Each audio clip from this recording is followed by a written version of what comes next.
Hello friends and students, we are discussing one more poem from the first language English in 9th standard syllabus, Africa, written by David Diop.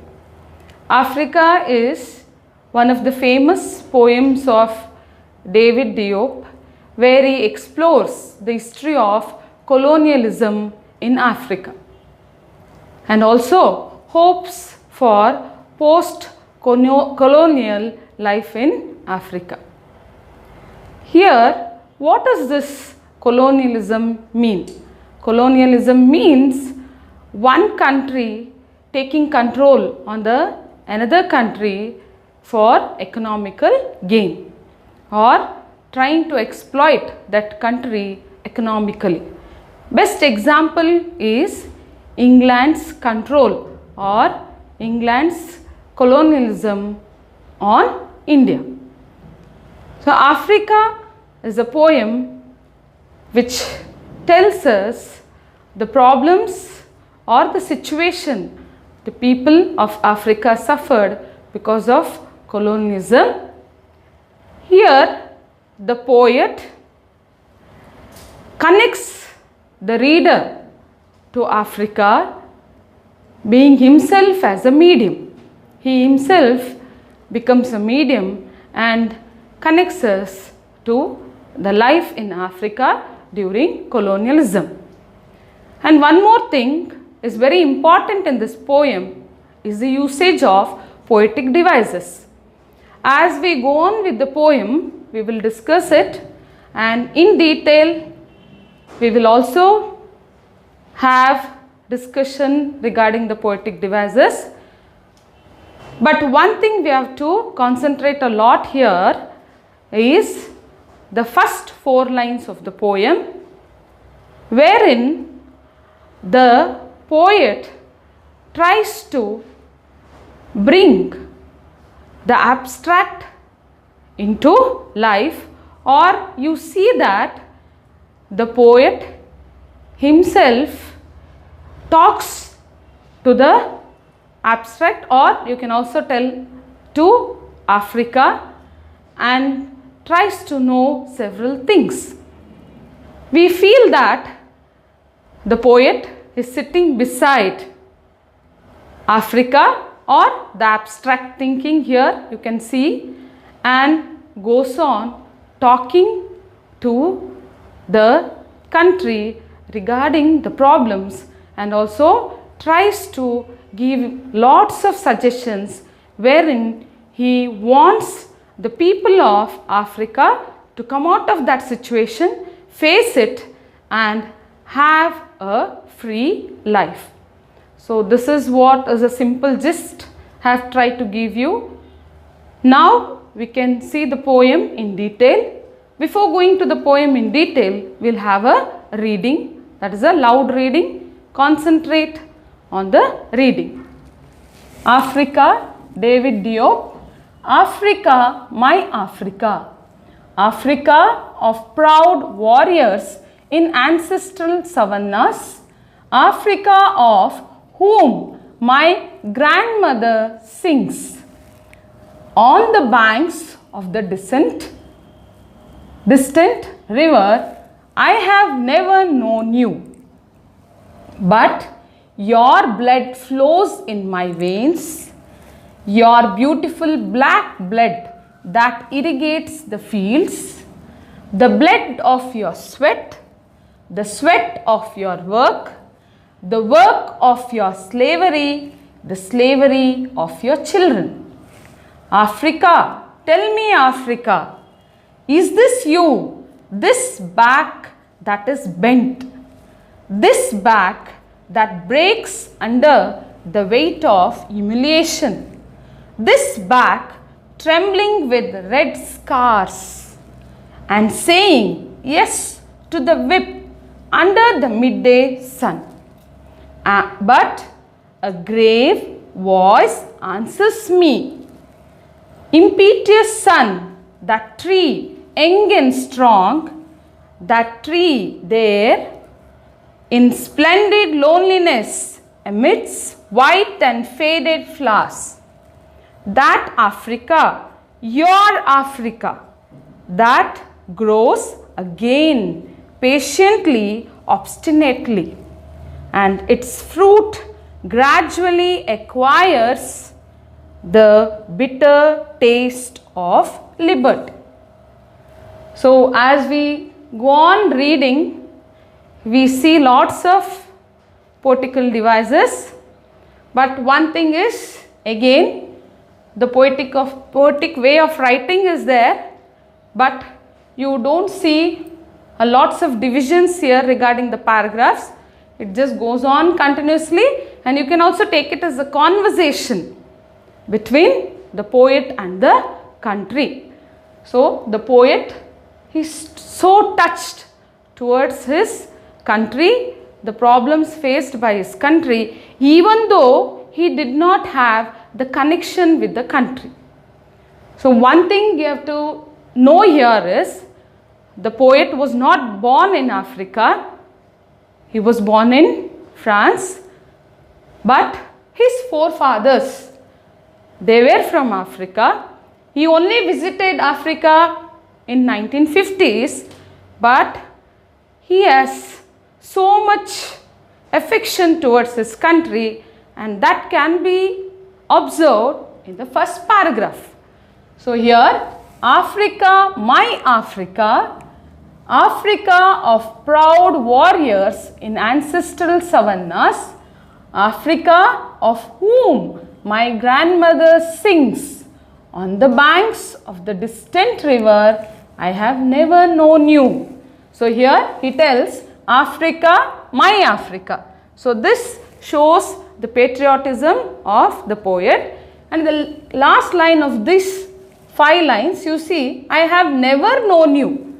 That means he was not at all attached to that country, but later on he comes to know the problems faced by Africa because of colonialism, and there you also know that he is a revolutionary poet, and he tries to give lots of suggestions, and there you see his expressions where he shows his attachment towards the country.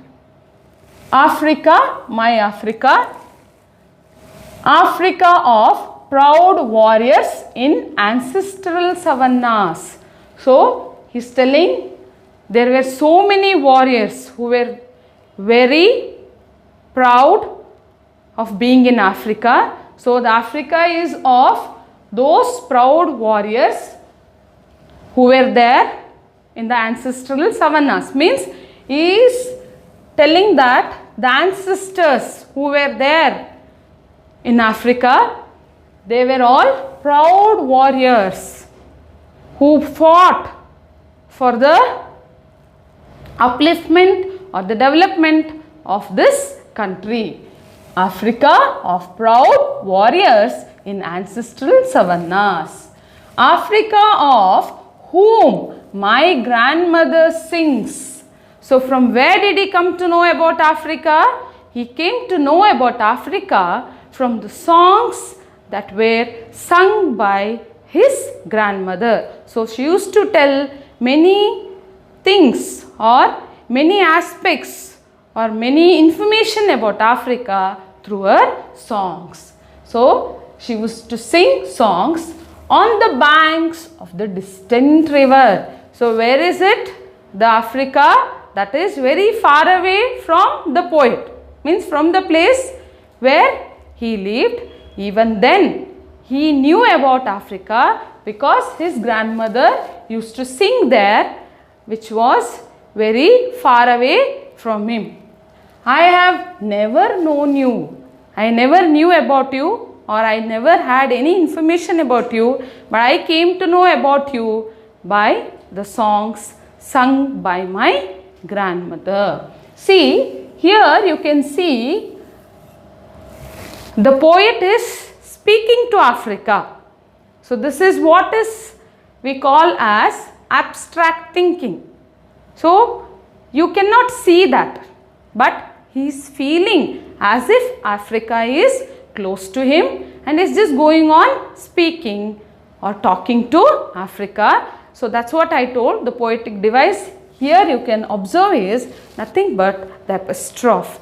In epistrophe or the figure of speech or the poetic device, you see we give references to the abstract things or the abstract thinking. So we will go in detail in the end of the poem regarding the usages of poetic devices.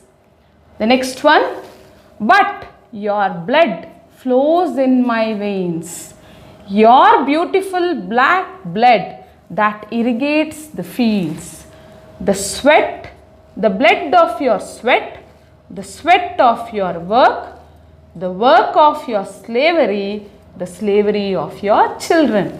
Now see the connection he is giving to himself and how he is trying to connect Africa with him. That is, he is telling, but your blood flows in my veins. Means I am from Africa. My origin is from Africa, as my forefathers or ancestors live there.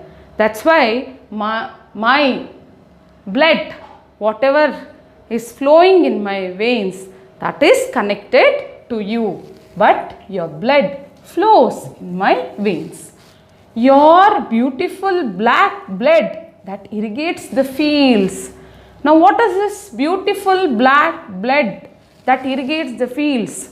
Means the people there who have your blood and they are working for you. They are irrigating the fields there.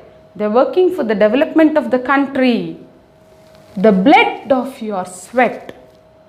So we can see that blood in the people of the African country and they work for you, and the blood of that sweat. So you all know that we sweat a lot when we do hard work. So it implies that the people of Africa, they are also working hard for the upliftment of the country. The sweat of your work. Why is this sweat visible? Because there is so much of work done by your people. Usually the country is represented by the people of that country. So that's why it is told the sweat of your work. The work of your slavery. So it's not only work, but there is also work which represents slavery. Why is this slavery given here? Because the people there are tortured. They are considered as slaves. They don't have freedom. They are working for the economical gain of the other country, which is control or which is controlling Africa for the economical gain. The slavery of your children. Children are the people there. So the people there, they are considered as slaves. They are treated as slaves. So that is the situation there. Now one more thing you observe here. But your blood flows in my veins. Your beautiful black blood that irrigates the fields. The blood of your sweat. All these things where the country itself is personified. It is personified. So the usage of one more poetic device. So this paragraph goes on telling you about all the problems that are faced by the people of Africa due to colonialism. And here we come to know how the poet is trying to highlight all those things and make the people know how they have to face the situation. Africa, tell me Africa, is this you, this back that is bent? He is really worried a lot and so much concerned. So he is questioning the country. Is this you? Your back is bent. Why is it bent? Because it has been tortured a lot. The people have been tortured a lot they are facing that situation, they are suffering and facing all this, they are tired of the situation. So when do we see the back bent? When you have so much of load on your back. It may be literally you are carrying a load, or so much of sufferings, or so much of pain which has made you too much burdened, and thus your back will be bent. In the same way, here Africa is tired of the situation or the humiliation or the torture, and thus the poet is asking, is this you, Africa? Your back that is bent. You are suffering everything. You are taking everything on your back. This back that breaks under the weight of humiliation. What is happening? You are facing everything. You are suffering and you are taking everything. That is why it is really breaking. The Africans or the country is not able to defend there. It is accepting everything. So your back is breaking under the weight of humiliation. What is this humiliation? That is humiliating somebody, disgrace or the dishonor.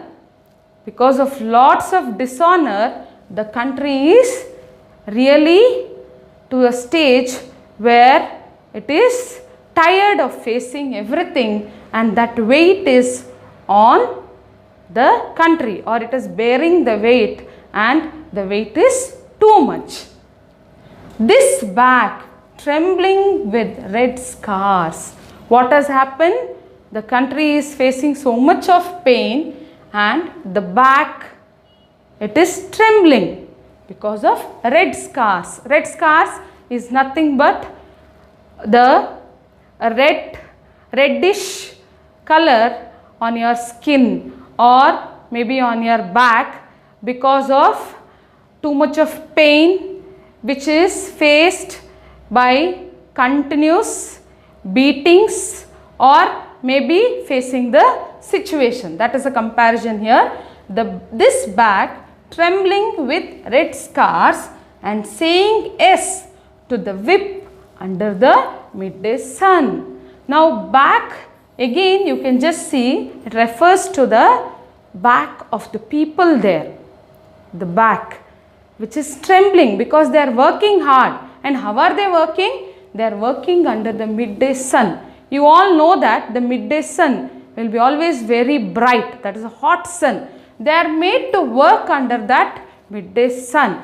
And because of the whip of the midday sun, whip is nothing but the stroke, the hit of the rays of the midday sun, the back of the people has gone red and they are all trembling. But even then they are saying yes, means they are working.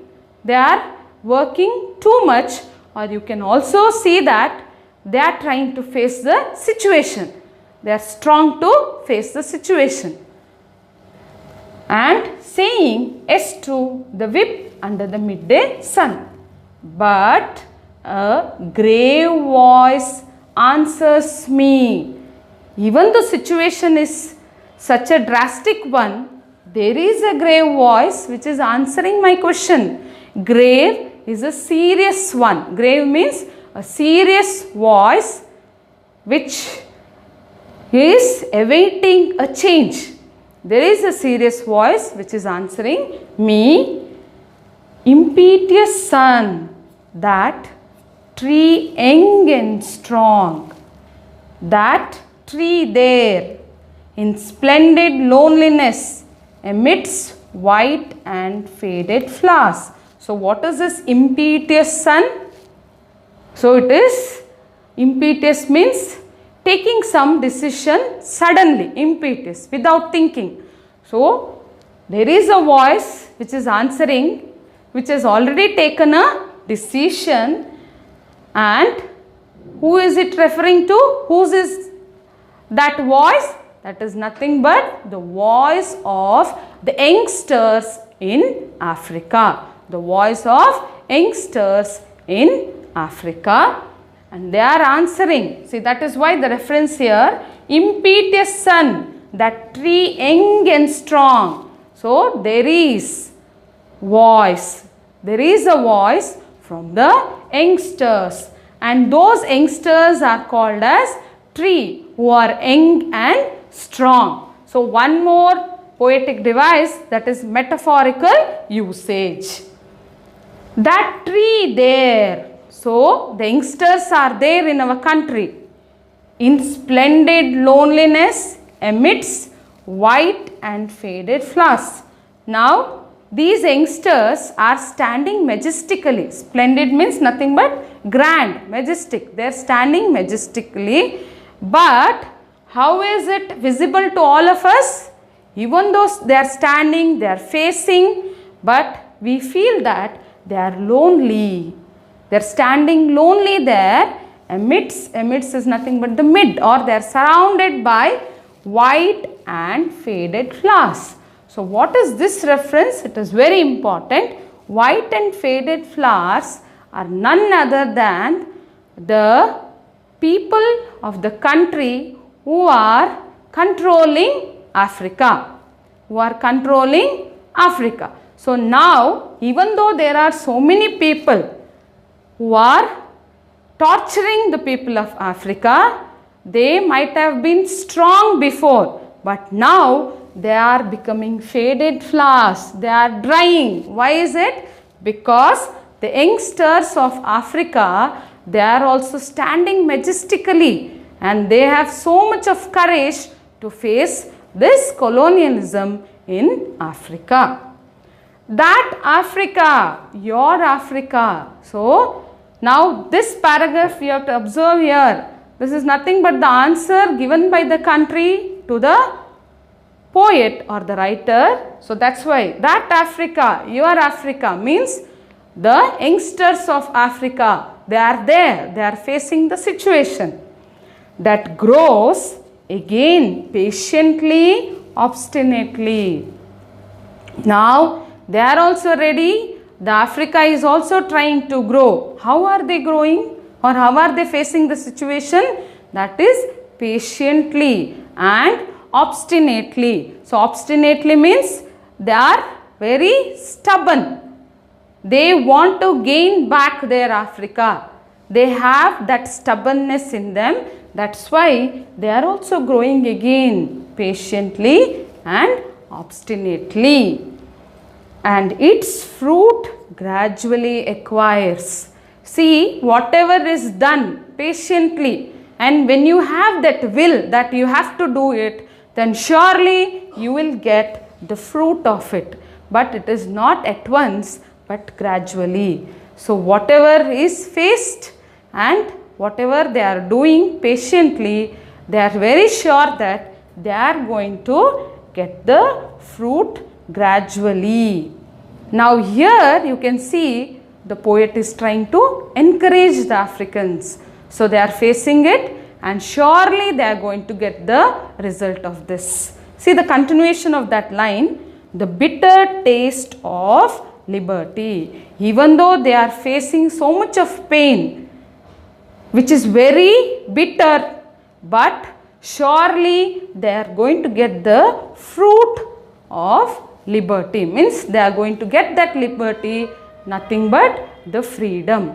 So, this is how the poet by his poem is trying to encourage or make the people of Africa face the situation and come out of the rule of colonialism and be free from everything, and again lead their life or to have a beautiful life in Africa. Because of colonialism, the Africa had lost its culture and values, and the poet wants to get it back, and thus through his writings the poet has tried to make people knowledgeable, and also he supported people how That is by telling the youngsters or informing the youngsters that the youngsters can really do it when they have the will to face the situation. So here you have to concentrate on the lines a lot, because mainly you don't see any pause here. For the purpose of explanation, I have stopped in the mid and connected the lines, but altogether it is a continuous process which goes on, but I have stopped it in the mid for the purpose of explanation. One main aspects, in detail I have not discussed any poetic devices here, because we will discuss it with the slide. I can also highlight few things which we have already discussed, that is again beautiful black blood.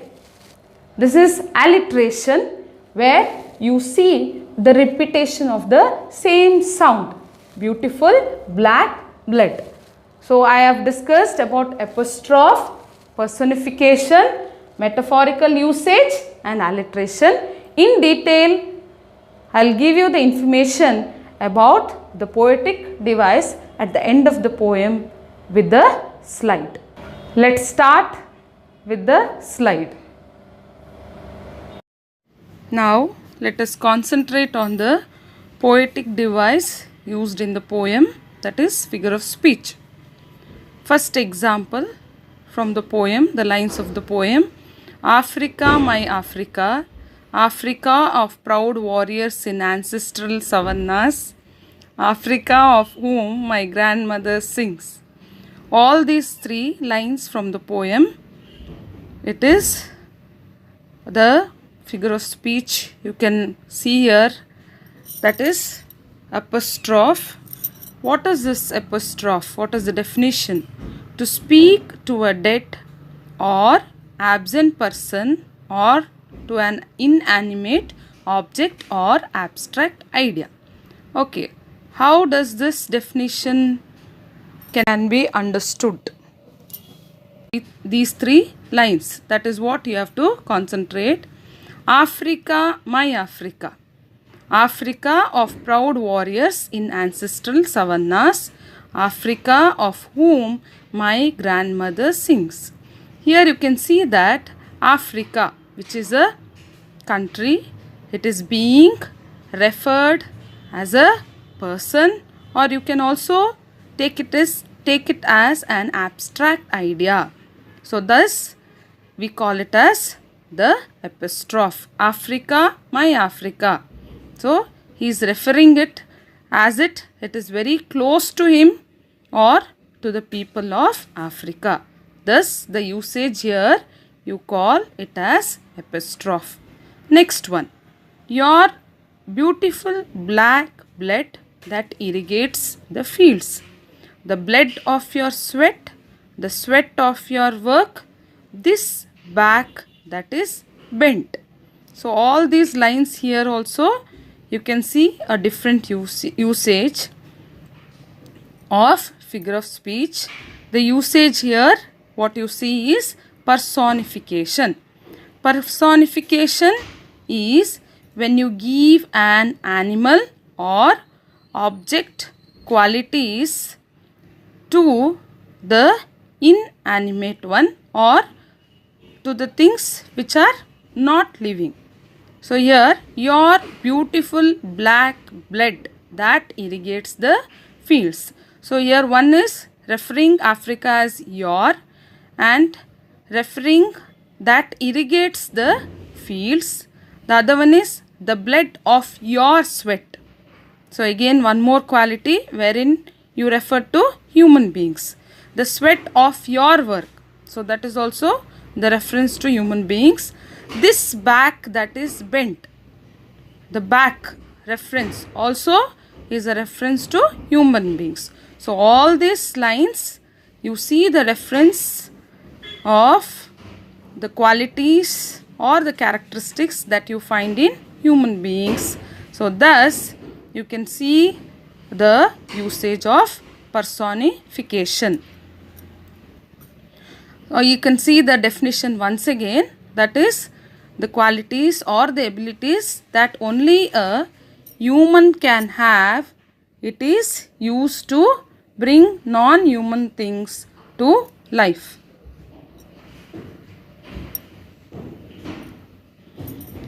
The next usage, third one, your beautiful black blood, back that is bent, back that breaks. I have put A, B, C because these lines are in different paragraphs, but all the references, the usage of alliteration, figure of speech, alliteration. Alliteration is the repetition of the same sounds at the beginning of words. Your beautiful black blood. So, beautiful black blood. You can see the repetition of the same sound. Back that is bent, back and bent. Back that breaks, back and breaks. So, in all these words, you can see the repetition of the same sounds. So, thus you call this as alliteration or the usage as alliteration. Next one, fourth one, impetuous sun, that tree young and strong. Be in that grows again patiently, obstinately. So again these two are in different paragraphs, these through lines. So here you can observe the usage is metaphor, means the figure of speech is metaphor. Metaphor, a figure of speech in which a word or phrase is applied to an object or action to which it is not literally applicable. So directly you are calling some object or any action in a very different way. That is, there is no connection to the comparison at all, but even then we use this comparison, that is called as metaphor. Impetuous sun, that tree young and strong. So in this sentence, actually the youngsters of Africa, they are called as the tree which is young and strong. Means the youth are always ready to be as a part of the revolutionary act that is going to take place. Next is that grows again patiently, obstinately. So here you can see that the usage is again that. That is nothing but again the reference to the tree or the youngsters who are very patient and they are ready to give their whole self for the country. So that is the meaning. So thus the usage here is metaphor. Last figure of speech, that is oxymoron. First see the examples from the poem. In splendid loneliness, bitter taste of liberty. So again these two references are from different paragraphs. Oxymoron. So why do you call it as oxymoron? Oxymoron is a figure of speech in which two opposite ideas are joined to create an effect. Two opposite ideas are joined to create an effect. The common oxymoron phrase is a combination of an adjective preceded by a noun with contrasting meaning. Example, kind, cruelty. The example what I have given here is not from the poem, but I am just trying to tell you how will be the usage. Kind, cruelty. See, kind and cruelty, they are two words which tells a very opposite meaning, and you can see their usage here. Kind, cruelty. Cruelty can never be kind, isn't it? So, but these two words are combined together to give you an effect or a reference. So, that is called as oxymoron. They are completely different in nature, or you can also tell it as opposite in nature, the usage. Kind. Kind is a what is that? Adjective. It is an adjective, and cruelty, it becomes the noun here. In the same way, what examples we have taken from the poem? Splendid loneliness. Loneliness, you can never think it as splendid, but they are combined together. Splendid loneliness. Bitter taste of liberty. So, taste of liberty. Bitter taste of liberty. Liberty means you can never think it will be bitter, but the reference here, bitter taste of liberty. So, they are again opposite in nature or also in the meaning, or there is something different which are combined together to give the reference. So, in this poem, we have tried very important usages of figure of speech, that is the oxymoron or the alliteration or metaphor, personification with the definitions. In the previous poem, I have given you the references, but here I have tried to give you the definitions so that it will be helpful to you all to refer the poems and identify the figure of speech. So, each poem concentrate a lot on figure of speech, and that will be discussed in detail because it is continued even in your 10th standard syllabus and very easy to score marks. Thank you.